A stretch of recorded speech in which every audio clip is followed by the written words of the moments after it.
Hello everyone, this is Shivraj Patidar. Welcome to navigate institute.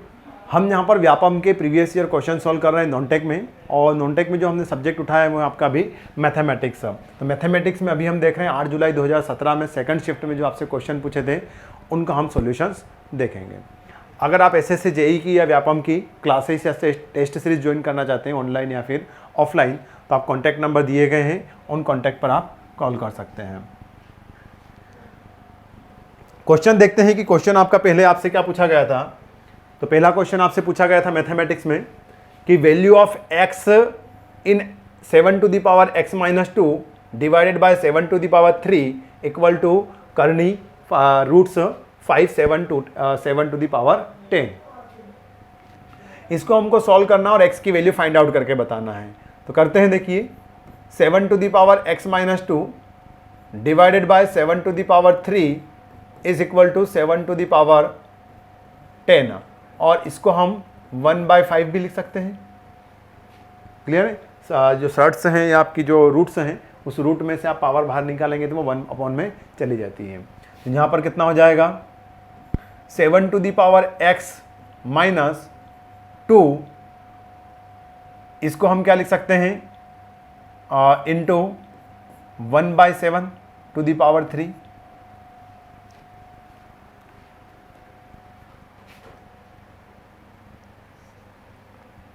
Equal to 7 to the power 5, तो ये हो जाएगा 2, तो 7 टू द पावर 2। इसको अगर आप सॉल्व करेंगे तो ये क्या हो जाएगा 7 to the power x minus 2 into 7 to the power minus 3 is equal to 7 to the power 2। यही होगा ना, क्योंकि हम क्या जानते हैं, अगर x की घात a हो तो इसको हम 1/x की घात माइनस a भी लिख सकते हैं। क्लियर? यही आपने यहाँ पर सॉल्व किया है।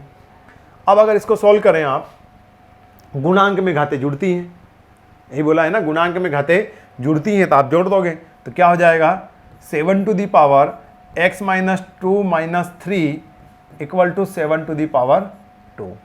When base equal then when base are equal या same then powers are equal.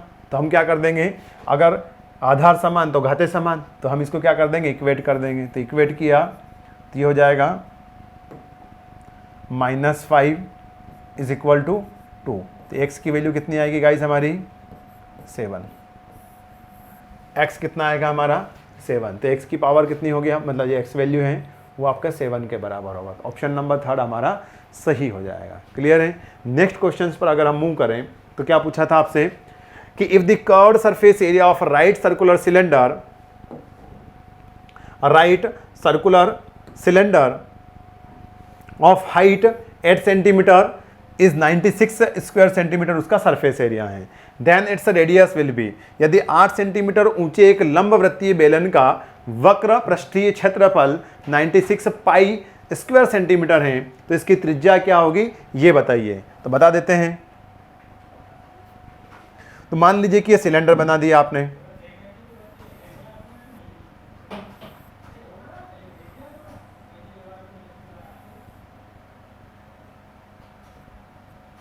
ये सिलेंडर, इसकी आपको दे रखा है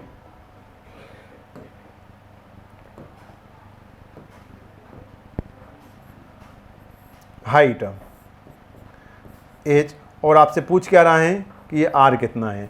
हम जानते हैं कि सरफेस एरिया क्या होता है, सरफेस एरिया जो होता है हमारा,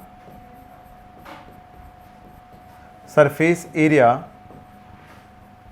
किसके बराबर होता है, सरफेस एरिया परिधि मतलब circumference into h, 2 pi R H. Surface area कितना दिया है 96 pi square centimetre. 2 pi R दिया है आपको, निकालना है आर तो हमको, और एच दिया है हमको 8। तो हम इसको क्या कर सकते हैं, सॉल्व कर सकते हैं। तो 8 इंटू 2 कितना होता है 16, 8 इंटू 2 16, और ये कितना हो जाएगा 16 6 96। पाई टू पाई कैंसल आउट, तो 8 आर इक्वल टू कितना बचा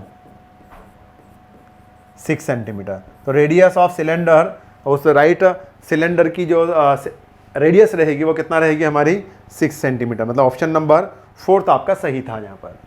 क्लियर है? तो ये क्वेश्चंस भी हमने देख लिया। देन फिर हम मूव करते हैं नेक्स्ट क्वेश्चन पर कि नेक्स्ट आपसे क्या पूछा था 8 जुलाई 2017 में। क्वेश्चन दिया है कि कुछ डेज में आपको Monday, Tuesday, Wednesday, Thursday, Friday और सैटरडे, संडे कुछ 7 डेज दे रखे हैं और रेनफॉल दे रखा है इन mm 3.1, 5.5, 0.2, 25.3, 21.2 और 4.9 और 2.4 mm बारिश हुई है। ये आपको रेनफॉल डेटा दिया गया है, जैसे अपने हाइड्रोलॉजी में पढ़ते हैं वैसे ही आपका ये क्वेश्चन है। तो यहाँ पर क्या पूछ रहा है कि the above table gives the rainfall in mm in a city of 7 days of a certain week. कुछ नहीं, कोई दिक्कत नहीं। The range of the above data is, आपको क्या निकालना है कि उस डेटा की रेंज बताइए और रेंज आपको यहाँ पर पता करना है। तो रेंज आपका क्या होता है, इसको हिंदी में बोलते हैं आप परास। रेंज कुछ नहीं होता ही है, ये हाईएस्ट डेटा और लोवेस्ट डेटा के बीच का डिफरेंस होता है। जो भी टेबल दिया हो या जो भी आपको फैक्टर्स दिए हों उनमें से जो हाईएस्ट डेटा हैं और जो लोवेस्ट डेटा हैं उन दोनों के बीच का जो डिफरेंस होता है उसको हम बोलते हैं एज अ रेंज, कि किसके बीच में लाई कर रही है वो रेंज। क्लियर है? तो रेंज मतलब क्या हो जाता है हमारा, इट इज द डिफरेंस, ये भी ध्यान रखें, it's a difference between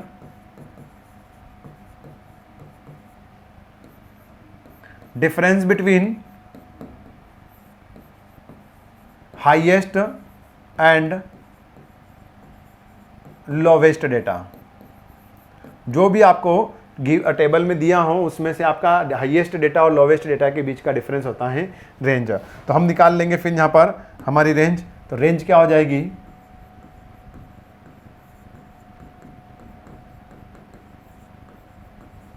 highest data minus lowest data. तो रेंज की बात करें तो ये हाईएस्ट डेटा कितना है, सभी में से देखो कितना है 25.3, तो 25.3 mm। और लोवेस्ट डेटा कितना है 21, 9, 0, 3.1, 5.5, 0.2। लोवेस्ट डेटा है 0.2। इन दोनों को आप माइनस करेंगे तो रेंज क्या आएगी हमारी, रेंज आएगी 25.1 और यही हमारा क्या है आंसर हो जाएगा कि रेंज कितनी है, कि इस टेबल की रेंज है 25.1। क्लियर है? तो ये हमारा आंसर बन जाता है। ओके गाइज, फिर नेक्स्ट क्वेश्चन पर हम मूव करते हैं फिर कि one of the factors of the expression X square plus root times of √2 of x minus 24। तो इस दिए गए इक्वेशंस का फैक्टर निकाल कर बताइए कि क्या हो सकता है, इन चारों में से कौन सा फैक्टर हो सकता है। थोड़ा सा हमको कंसेप्ट फॉलो करना पड़ेगा, थोड़े से हमारे थिंकिंग कि क्या हो सकता है इसके गुणनखंड वगैरह, जैसे गुणनखंड करना है तो क्या करें हम कि गुणा करने पर तो 24 आए माइनस का, और घटाने या जोड़ने पर आपका कितना है प्लस का √2 आए। घटाने या जोड़ने पर प्लस का √2 आए और माइनस करने गुणा करने पर आपका 24 आए। तो अगर आप करें 4 तिया 12, तो 4 तिया 12 मतलब ये तो 12 हो रहा है, 4 में से 3 गए तो ये आपका 1 बच रहा है, आपको √2 चाहिए। अगर हम 4 तिया 12 दूनी 24, 4 तिया 12 दूनी 24 तो हारा है 24। बट यहाँ पर हम प्लस माइनस √2 को कैसे, मतलब जो 2 है उसको √2 लिख सकते हैं क्या हम। अगर 4√2 इंटू 3√2 करें तो ये कितना हो रहा है 4 3 12 और दूनी 24 हो रहा है आंसर हमारा। क्लियर है? तो और इसमें से आप माइनस भी करें 4√2 माइनस 3√2 तो आपका √2 सिर्फ बचेगा, तो ये आंसर भी आ जाएगा हमारा। क्लियर है? मतलब बीच वाली वैल्यू थी, इसको हम बिल्कुल को सॉल्व कर सकते हैं। तो एक्स स्क्वायर है, इक्वेशन एक बार फिर लिख देता हूँ मैं अगर आपको सही से क्लियर आउट नहीं हो रही होता हूँ, √2x माइनस 24। तो हम क्या कर देंगे, इसको सॉल्व करेंगे। तो सॉल्व करने पर क्या, इसको फैक्टराइज में डिवाइड कर दिया। तो एक्स यहाँ पर लिख देंगे हम 4√2x minus 3√2x minus 24। Plus की वैल्यू बड़ी होगी तो क्या होगा, बड़ा प्लस का आएगा, और एक बार प्लस गुणित माइनस होगा तो ये आपका माइनस का 24 आ जाएगा। इसको सॉल्व कर लेंगे तो कॉमन निकाल लो आप x, तो यहाँ से x कॉमन निकाला तो ये बचेगा x प्लस 4√2। यहाँ से आप कॉमन निकाल लो क्या 3, क्योंकि √2 मुझे अंदर चाहिए ना, 3√2 बाहर निकालो तो बचेगा क्या, यहाँ पर माइनस का 3√2 बाहर निकाला तो माइनस, तो ये यहाँ पर हो जाएगा प्लस का x, और ये भी फिर आपका यहाँ पर प्लस का, और ये कितना हो जाएगा 4√3 सॉरी 4√2, 4 या 12 दूनी 24, तो 4√2 हो जाएगा। क्लियर। इसके अगर हम फैक्टर आगे सॉल्व करें तो ये क्या हो जाएगा, x प्लस 4√2 माइनस सॉरी एक फैक्टर क्या हो जाएगा, x माइनस 3√2। ऑप्शन देख लेंगे कौन सा मैच हो रहा है, तो x माइनस √2 नहीं है, x माइनस 3√2 बिल्कुल है, और बाकी के ऑप्शन कोई से मैच नहीं हो रहे हैं। क्लियर है। एक ही फैक्टर है हमारा, और वो कौन सा है, सेकंड नंबर पर x माइनस 3√2 हमारा आंसर हो रहा है। तो आंसर कौन सा हो जाएगा कि x माइनस 3√2 आपका इस इक्वेशंस का कोई ना कोई एक फैक्टर है।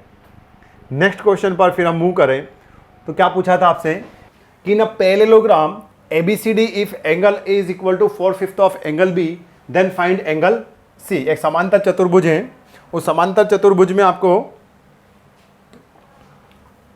एंगल C की वैल्यू फाइंड आउट करके बताना है। अगर एंगल A आपका किससे 4/5 है एंगल ऑफ B के, तो देख लेते हैं हम वैल्यू निकाल कर।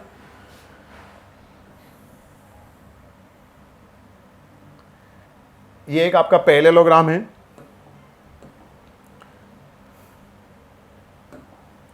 इसमें साइड से आपको जैसे A, B, C और D, एंगल A आपका 4/5 है एंगल B का।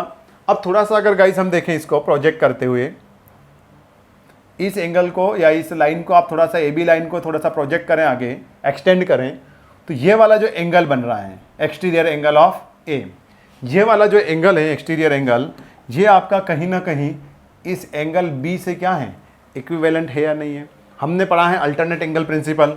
एक अल्टरनेट एंगल प्रिंसिपल टर्म्स देखें तो क्या होती है हमारी कि अगर दो लाइन से पैरेलल हों, दो लाइंस पैरेलल हों, तो जो इनको इंटरसेक्ट कर रही हैं, इंटरसेक्ट करने वाली लाइन, जैसे ये लाइन इंटरसेक्ट करें तो ये एंगल अगर x है तो ये भी आपका x रहेगा, ये x है देन ये भी आपका एंगल x रहेगा। तो ये एंगल अगर एंगल क्या है आपका x, तो यहाँ पर अभी आपको जो दिख रहा है वो कुछ इस तरीके से दिख रहा है कि यह वाला जो एंगल है ये अगर y है तो फिर ये एंगल भी क्या रहेगा, y ही रहेगा ना, वो यही तो देख रहे हैं हम यहाँ पर। क्लियर है। अब एंगल A की बात करें यहाँ पर, तो जो आपको यहाँ पर टर्म्स दिया है, क्या दे रखा है कि angle A is equal to 4/5 of angle B।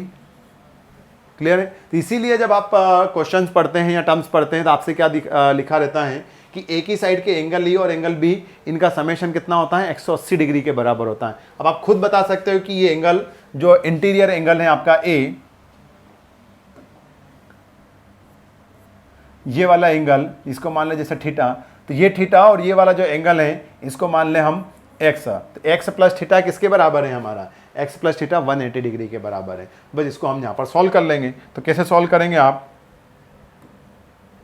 कि अगर theta plus x is equal to 180 degree, theta plus x is equal to 180 degree, तो आप ऐसा भी तो लिख सकते हैं यहाँ पर, क्या लिख सकते हैं इसको कि angle A plus angle B is equal to 180 degree. Clear. तो एंगल A की वैल्यू आप यहां से पुट करके रख दो कि एंगल A, तो एंगल A कितना है, तो ये तो आपको पता ही है यहाँ पर B की वे टर्म्स में। क्लियर। तो आप B की वैल्यू पुट करके देख लो यहाँ पर, तो क्योंकि आपका एंगल A की वैल्यू फाइंड आउट करना है, तो एंगल B की वैल्यू कितनी हो जाएगी यहाँ से 5/4 ऑफ एंगल A, 180 डिग्री, यही बनेगा। Angle A plus angle B की वैल्यू कितनी हो जाएगी, इस टर्म्स को आपने इसके इक्विवेलेंट रख दिया। तो नेक्स्ट टर्म्स हमारी क्या हो जाएगी, इसका एलसीएम ले लिया आपने, तो 4 + 5, तो ये हो जाएगी 9A। 9 angle A is equal to 180 degree into 4। Clear है। तो अगर एंगल A की वैल्यू निकालें आप, तो एंगल A कितना आएगा, यहाँ से एंगल A की वैल्यू निकालें तो एंगल A आपका आएगा 9 2 18 20 4 80, मतलब 80 डिग्री आपका एंगल A आएगा।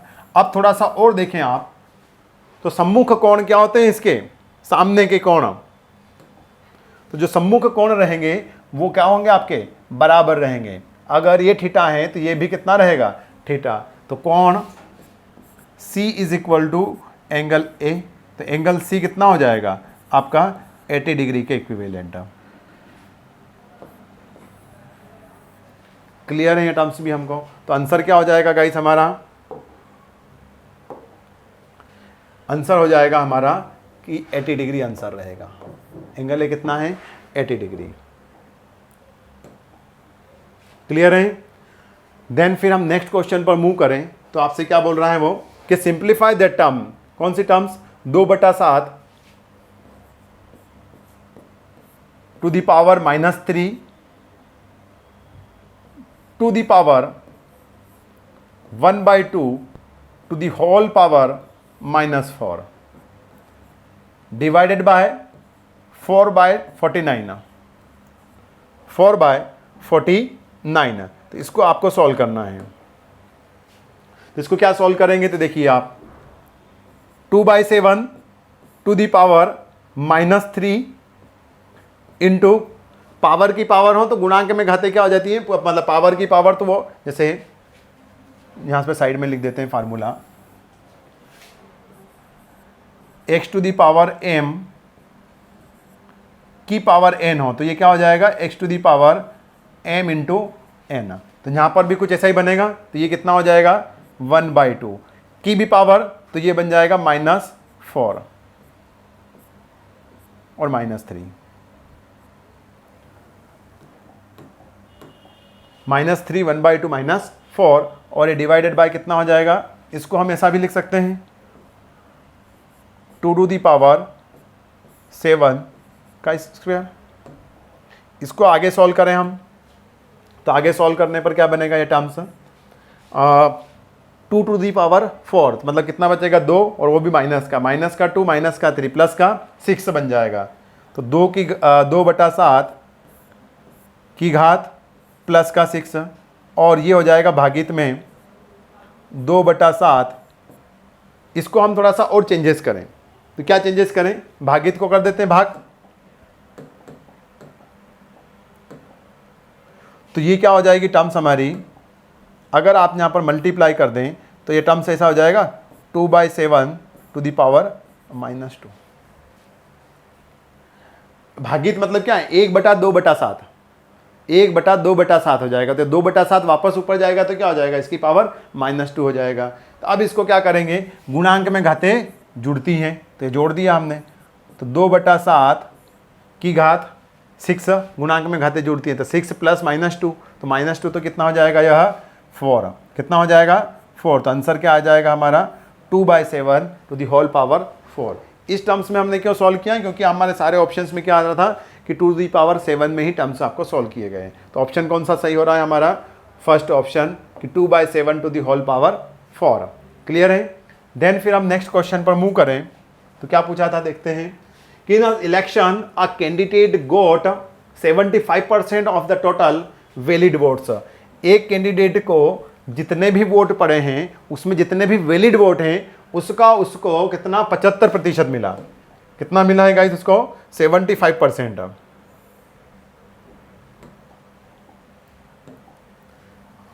75% ऑफ वैलिड वोट्स।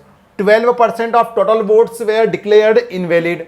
और जितने भी वोट डाले गए उसमें से 12% को क्या कर दिया है? इनवैलिड। तो मान लीजिए कि टोटल वोट्स कितने थे? टोटल वोट्स यहां पर बोला है कि total number of votes is 80,000 sorry 8 lakh. कितने हैं? 8 लाख। तो ये आपने 8 लाख टोटल वोट डलवा दिए।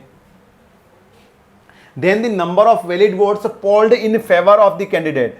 तो बताइए कि कितने वैलिड वोट उस कैंडिडेट के फेवर में पड़े थे। ये टोटल वैलिड वोट नहीं है, ये कौन से हैं? टोटल वोट डाले गए हैं। डाले गए वोट कितने हैं? 8 लाख। का भी वैलिड वोट कितने हैं? ये हैं आपके valid plus invalid. Valid plus अवैध वोट, वैध और अवैध वोट।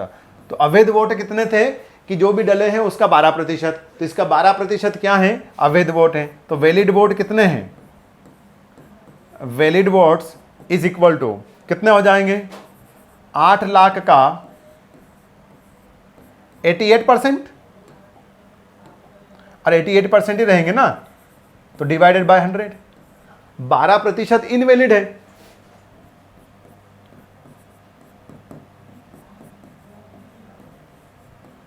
इनवैलिड। तो वैलिड कितने हुए 88%, तो ये आपके वैलिड वोट हो गए। तो अगर हम बात करें total total votes, total valid votes in favour of candidate, candidate के फेवर में कितने वोट पड़े हैं, तो फेवर में कितने पड़े हैं, तो आप बता सकते हैं यहां पर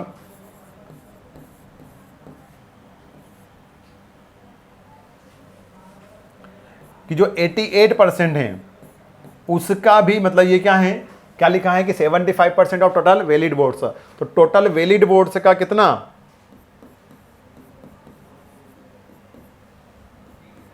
टोटल वैलिड वोट्स का आपका 12% आपके क्या रहे, सॉरी इनवैलिड 75%, कितना 75% आपके फेवर में आए और 25% आपके फेवर में नहीं रहे, सामने वाले कैंडिडेट के यहाँ पड़ोस में चले, उसके फेवर में चले गए। तो इसको हम सॉल्व कर सकते हैं, हम तो सॉल्व करेंगे इसको हम, तो ये कितना हो जाएगा डबल डबल, तो ये कैंसिल आउट, क्लियर है। तो ये जो टर्म्स हैं कितना हो जाएगा 8 8 64 यानी कि 4, अच्छा ये भी है ना 8 और 8 64 है ना, तो ये 4 फिर 64 मतलब 70 इंटू 75 और एक 0, तो ये कितना हो जाएगा, तो ये हो जाएगा हमारा 75, 4 मतलब कितने हो गए 300 होते, 300 मतलब ये 0 2 0, फिर यहाँ पर कितना हो जाएगा फिर अगेन 0, 3 में 30 में से फिर बचे 3, तो 75 7 यानी कि 35 और 7 5 35 और 49 यानी कि कितने हो गए 52,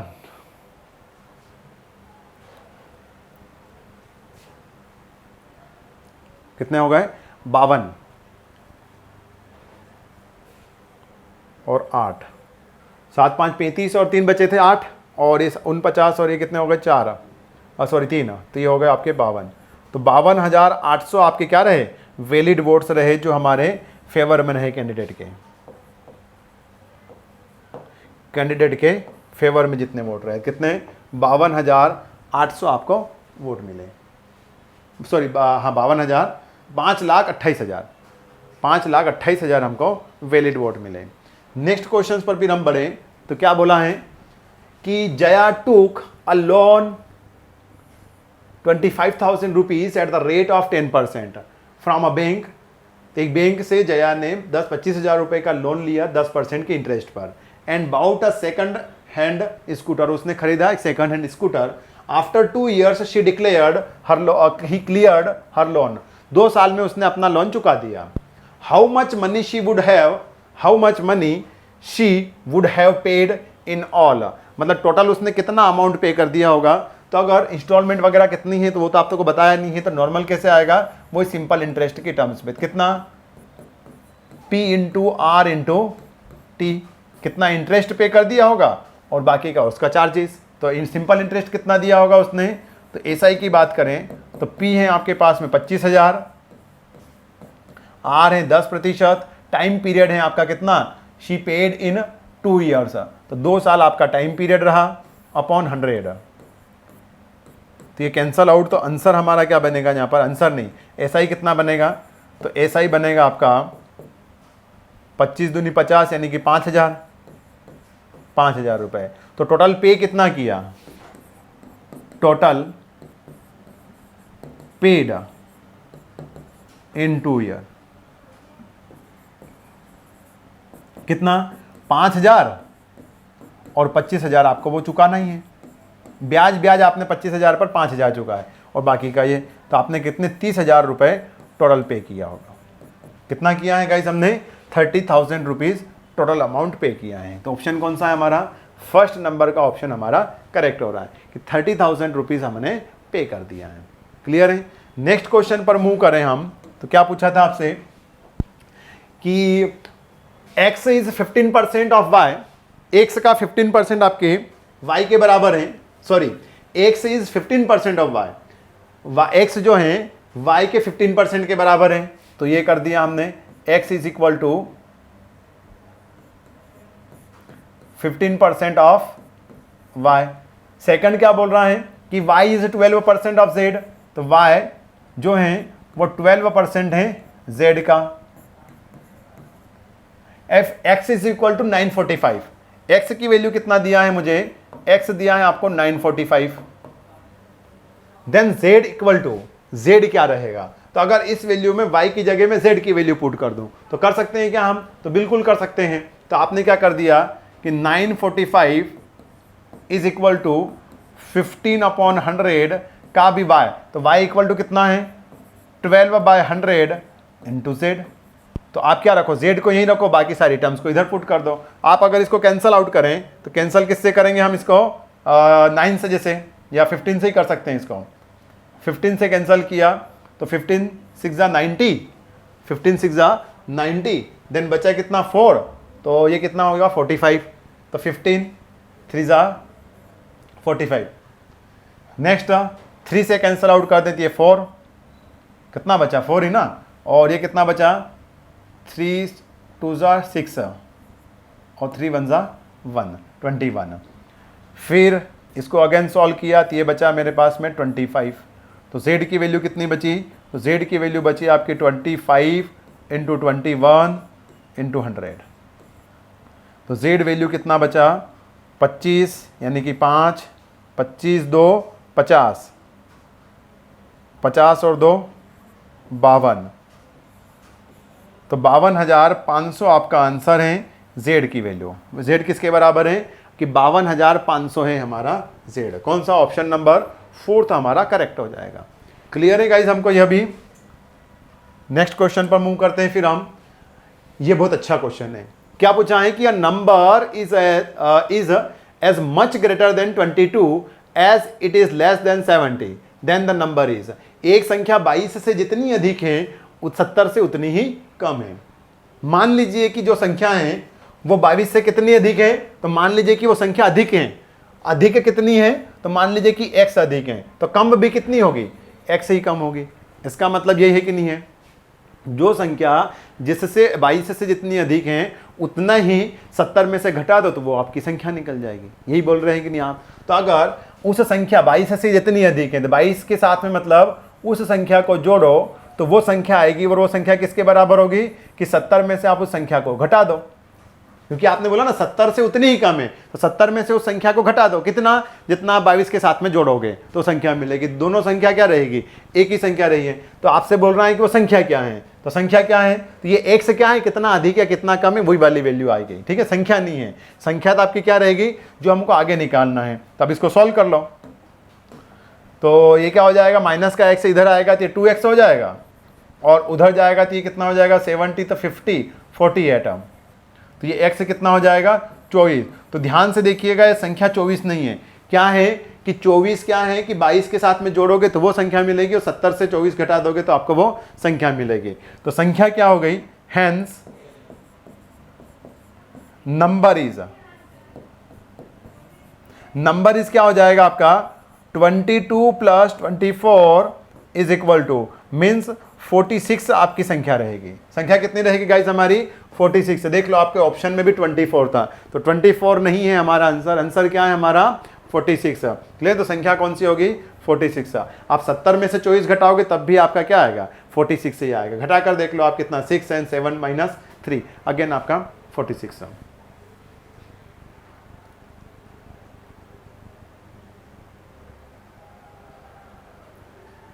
क्लियर है। देन फिर हम बड़े नेक्स्ट क्वेश्चन पर। तो नेक्स्ट क्वेश्चन देखते हैं क्या पूछा था आपसे कि the outer and inner diameter of a cylindrical pipe of length 35 centimetre. जिस पाइप की लेंथ कितना है 35 सेंटीमीटर है, और आपको उसका आउटर डायामीटर कितना दिया है 12 सेंटीमीटर, और इनर डायामीटर दिया है आपको 10 centimetre. Then the volume of metal used in making the pipe is. उस पाइप को बनाने में कितना मेटल लगेगा वो हमको बताना है। तो सिलेंड्रिकल आपका कौन सा होलो मतलब ये डायामीटर आपको दे रखा है कितना उसने डायामीटर दिया है ना हमको। ओके, तो डायामीटर दिया है आपको 12 सेंटीमीटर, और इसका डायामीटर दिया है आपको कौन सा, इसको स्मॉल डायामीटर लिख लेते हैं। देखिए कितना है 10 सेंटीमीटर। इसकी जो लेंथ दे रखी है हमको, वो लेंथ दे रखा है आपको 35 सेंटीमीटर। 35 सेंटीमीटर। तो ऐसे होलो सर्कुलर सिलेंड्रिकल पाइप को बनाने में कितना मेटल लगेगा? तो कितना लगेगा? जितना इसका वॉल्यूम होगा। कितना? खोखले बेलन का जितना क्या होगा? खोखले बेलन का जितना वॉल्यूम होगा उतना ही वॉल्यूम क्या लगेगा मुझे एज अ मेटल। और यहाँ पर भी वॉल्यूम मतलब क्यूबिक सेंटीमीटर के टर्म्स में पूछ रखा है, तो हम इसका क्या निकाल लेंगे? वॉल्यूम। तो वॉल्यूम ऑफ होलो तो कितना हो जाता है? π/4d² इंटू हाइट या h। तो कितना हो जाएगा यहाँ पर? π/4। अब कौन सी खाली जगह का ही मतलब जो भरी हुई जगह है वही निकालना है। तो कितना है आपका? d minus small d। तो यहाँ पर capital D² minus small d² into h। ये यहाँ पर h की टर्म्स में या लेंथ की टर्म्स में लिखे हम, तो ये h हो जाएगा। तो यहाँ पर इसको अगर आप वैल्यू पुट करें π/4, तो π/4 को हम यहाँ पर किसकी टर्म्स में लिख सकते हैं? क्योंकि यहाँ पर पाई वैल्यू नहीं है, किसी भी ऑप्शन में हमारी पाई वैल्यू नहीं है, तो हम इसको 22/7 भी लिख सकते हैं। तो 22/7 लिख दिया हमने। बाकी की वैल्यू हम लिख देंगे, क्या रहेगी? अपॉन 4 भी है, तो ये 1/4। d² कितना है मेरे पास में?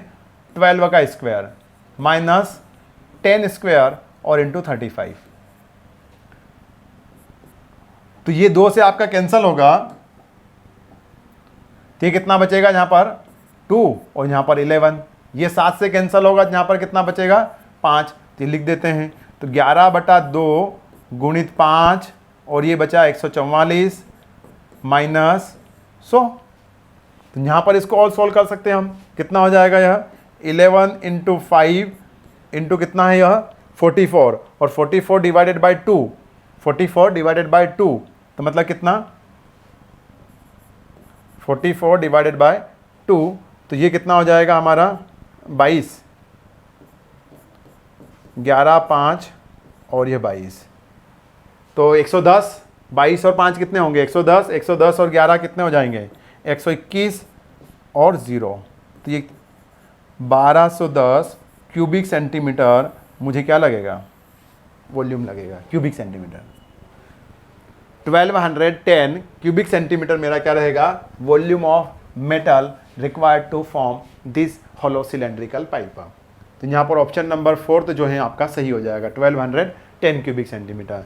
देन नेक्स्ट क्वेश्चन पर हम मूव करें। क्या पूछा था आपसे? बिल्कुल सिंपल सा क्वेश्चन है। क्या पूछा है कि the arithmetic mean of 1² 2² 3² 4² and 5² is. इस टर्म्स का हमको क्या निकालना है? मीन या औसत निकालना है। तो आपका एरिथमेटिक मीन की बात करें या एवरेज की बात करें तो कितना हो जाएगा? इन सभी को जोड़ दो आप, तो कितना हो जाएगा? 1 का स्क्वायर प्लस 2 का स्क्वायर 4, 3 का स्क्वायर 9, 4 का स्क्वायर 16 एंड 5 का स्क्वायर 25 डिवाइडेड बाय 5। तो एवरेज कितना आया मेरे पास में? इनको जोड़ सकते हैं ना, 9 और 6 25, 25 और 25 कितने हुए हमारे? 50। 50 एंड 4 प्लस 1 5, तो 55 डिवाइडेड बाय 5। तो ये आंसर कितना हुआ मेरा? 11। तो एवरेज कितना आएगा गाइस हमारा? 11। तो ऑप्शन नंबर फर्स्ट आपका यहाँ पर सही हो रहा है। ऑप्शन नंबर फर्स्ट हमारा सही हो गया। देन फिर हम मूव करें नेक्स्ट क्वेश्चन पर। वो देखते हैं क्या पूछा है आपसे कि what must be added to 9x² minus 30x plus 22 to make it a whole square. ये बहुत शानदार क्वेश्चन है। क्लियर है? शानदार बोल सकते हो या टफ भी बोल सकते हो कि जो क्वाड्रेटिक इक्वेशन हम पढ़ते हैं उसमें से थोड़ा सा टफ वाला पोर्शन बोल दिया इसने, ऐसा बोल सकते हैं हम। तो देखते हैं क्या है। तो इक्वेशन दे रखा है इसने 9x² माइनस 30x प्लस 22। थोड़ा सा इसको सॉल्व करने की कोशिश करते हैं। जैसे इसको हम चाहे स्क्वायर बनाना है, देखो तो थोड़ा सा हम देखें इसको ऐसा भी लिख सकते हैं कि हम 3x² माइनस इसको कुछ ऐसे फ्रैक्शंस में लाओ कि 3 की टर्म्स में टूट जाए बीच वाली टर्म्स। तो 3 की टर्म्स में कैसे? 3 गुणित 10 और 10 को भी हम 2 गुणित 5 कर सकते हैं। तो ये हमने 2 इंटू 5 इंटू 3x के टर्म्स में कर दिया प्लस 22। अब गाइस इस इक्वेशंस को थोड़ा सा देखो। तो ये इक्वेशन अगर यहाँ से फार्मूला देखो कि a² बन रहा है माइनस 2a और b ऐसा कुछ बन सकता है और ये आपका b बन सकता है। तो अगर आप थोड़ा सा यहाँ पर इस टर्म्स को देखें कि now here a minus b का होल स्क्वायर अगर हो तो वो equations a² minus 2 times of A B plus B square बनती हैं। और अगर ये इक्वेशंस अगर इस फॉर्म में होती हैं तो जो भी यहाँ पर जो संख्या होगी वो फुल स्क्वायर होगी कि नहीं होगी। इसका मतलब क्या है कि अगर इक्वेशन आपके a square minus 2ab plus B square के टाइम्स में फॉर्म्स में हो तो वो किसी न किसी संख्या का क्या बनेगी, स्क्वायर बनेगी। तो अगर इस इक्वेशन से इस इक्वेशन को कंपैरिजन करें, इस इक्वेशन से इस इक्वेशंस को कंपैरिजन करें तो क्या हम ऐसा कर सकते हैं कि इसकी जगह यहाँ पर ए स्क्वायर लिखूँ मैं, यहाँ पर 2 into a into b plus B square लिखने की कोशिश करूँ तो यहाँ पर क्या बने, ए माइनस बी का होल स्क्वायर। क्लियर। तो अब इसको अगर कंपेयर करो आप तो यहाँ पर देखो आप ए की जगह बिल्कुल 3x दिख रहा है तो इसको आपने 3x का होल स्क्वायर लिख दिया। -2 की जगह बिल्कुल आपके पास 2 है, ए की जगह जैसे आप इसको थोड़ा सा इंटरचेंज कर दें, इंटरचेंज कर देते हैं हम ताकि समझ में आए आपको। तो ये 3x इंटू 5 तब भी वो बात तो वही है हमारी, सिर्फ हमको समझ में आ जाए इसलिए हमने यहाँ पर ऐसा किया है। तो a की जगह वापस वही 3x है तो बिल्कुल है, b की जगह यहाँ पर कितना है 5 है। अब अगर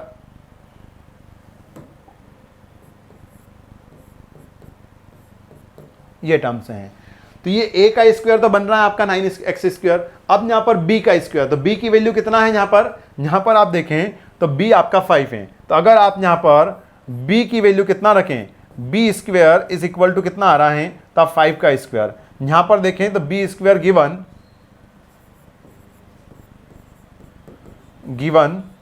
22।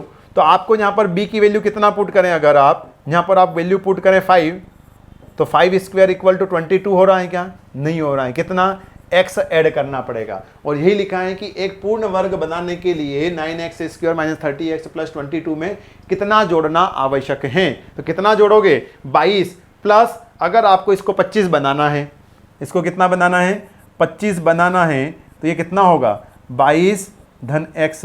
तो मतलब x बराबर आपको 3 जोड़ोगे तब जाकर ये पूरी जो संख्या है ये किसी संख्या का स्क्वायर बनेगी। ये क्लियर है हमको, ये वाले जो टर्म्स हैं या किसी न किसी संख्या का स्क्वायर बन रही हैं। तो आपको ये वाली इक्वेशन इस फॉर्म में दे रखा है, इसको स्क्वायर बनाना है तो 22 के साथ में हमको कितना 3 जोड़ना पड़ेगा। तो हमने ये 3 जोड़ दिया। क्लियर है, 3 ऐड करेंगे तो संख्या हमारी पूर्ण वर्ग बन जाएगी। तो ये अच्छा क्वेश्चन था, तो ऐसे क्वेश्चंस देख लें हम और प्रैक्टिस कर लें। ऐसे हो ही गई हमारी अब प्रैक्टिस। तो अगर कभी जैसे प्लस में दे देता है वो तो प्लस वाला फार्मूला बन जाएगा कि a प्लस बी का स्क्वायर। कभी क्यूब में बन रहा है कि a माइनस बी का होल क्यूब में, तो यहाँ पर देखेंगे कि 3x जैसे 27 होता तो 27x क्यूब, यहाँ पर 625 225 ऐसे 125 होता। तो इसी टर्म्स में आ सकती हैं वैल्यूज हमारी। क्लियर है, तो कंसेप्ट को हम फॉलो कर लें। नेक्स्ट क्वेश्चन पर हम बढ़ें तो आपसे क्या पूछा है कि Ganesh and Bhima can complete a work in 6 days। Ganesh plus Bhima किसी काम को 6 दिन में कंप्लीट कर सकते हैं। कितने दिन में, 6 दिनों में कंप्लीट कर सकते हैं। If Ganesh alone can finish it into 10 days। Ganesh अकेला 10 दिन में कंप्लीट कर सकता है, तो भीमा अकेला कितने दिन में करेगा ये आपको बताना है। भीमा अकेला कितने दिनों में उस काम को कंप्लीट करके बता देगा मुझे। तो इसका क्या कर लेते हैं, काम को हम ऐसा एलसीएम में ले लेते हैं, जो डेज वगैरह या यूनिट जैसे घंटे में दिए हों या समय में दिए हों तो उसको हम क्या कर लेते हैं एज अ एलसीएम लेकर उसी को काम मान लेते हैं, जो भी करते हैं। जैसे इसका एलसीएम कितना आएगा, तो एलसीएम देखें तो एलसीएम आ रहा हमारा कितना 60। तो मान लीजिए कि इसका मतलब क्या है कि हमको 60 यूनिट ऑफ वर्क करना है।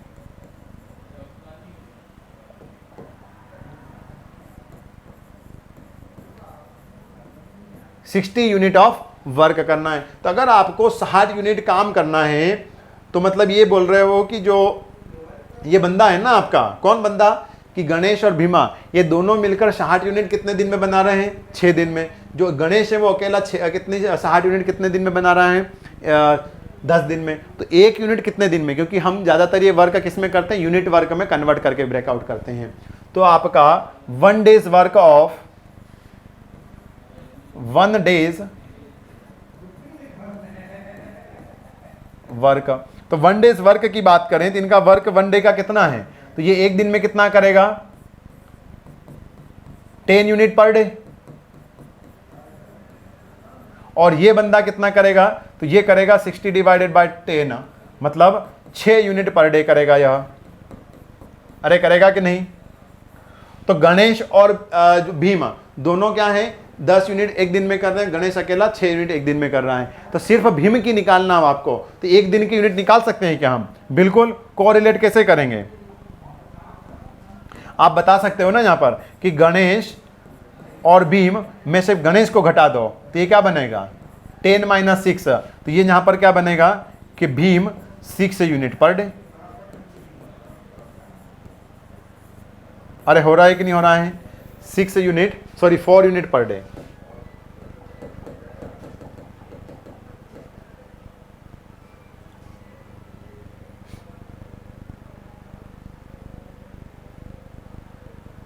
कितनी हो रही है? 4 यूनिट पर डे। तो जो हमारा भीमा है वो 4 यूनिट प्रतिदिन कंप्लीट करेगा, तो 60 यूनिट कंप्लीट करने में कितने लगेंगे उसको? तो क्या लिखेंगे हम कि भीमा कंप्लीटेड 60 यूनिट्स इन कितने दिन में? एक दिन में 4, तो टोटल कितने करेगा वो? 15 डेज, 15 दिन लगाएगा 60 यूनिट को कंप्लीट करने में। कितने दिन लगाएगा? 15 डेज लगाएगा पूरी यूनिटों को कंप्लीट करने में। क्लियर? तो मतलब पूरे काम को कितने दिन में कर देगा वो? 15 दिन में करेगा। तो ऑप्शन कौन सा होगा हमारा? 4th नंबर का, कि वो जो बंदा है हमारा वो 15 दिन में हमारी यूनिट्स को कंप्लीट कर देगा। क्लियर है? तो 15 डेज में वो कंप्लीट हो जाएगी। तो इस तरीके से हमने ये 8 जुलाई 2017 में सेकंड शिफ्ट का जो पेपर था वो भी हमने यहाँ पर सॉल्व कर लिया है। अगर वीडियो आपको हेल्पफुल लगते हैं तो चैनल को सब्सक्राइब कर लें, वीडियो को लाइक करें, अपने दोस्तों के साथ में शेयर करें, और साथ ही साथ एक ज़रूरी जानकारी आपको ये दे दें कि एसएससी, जेई और व्यापम सब इंजीनियर की अगर आप ऑनलाइन या ऑफलाइन टेस्ट सीरीज ज्वाइन करना चाहते हैं तो नेविगेट इंस्टीट्यूट के ऑनलाइन और ऑफलाइन दोनों प्लेटफॉर्म पर अवेलेबल करवा रहा है। ऑनलाइन के लिए आप नेविगेट प्राइम ज्वाइन कर सकते हैं, मतलब जो ऐप है उसको डाउनलोड कर लें प्ले स्टोर से, तो वहाँ पर आपको MPPSC AE की भी मिल जाएगी, SSC JEE की भी मिल जाएगी, यहाँ तक कि गेट की भी मिल जाएगी आपको टेस्ट सीरीज़। क्लियर है? और ऑफलाइन के लिए आप ऑफिस विजिट कर सकते हैं, कॉन्टैक्ट नंबर आपको डिस्क्रिप्शन में दिए गए हैं। Thank you to everyone.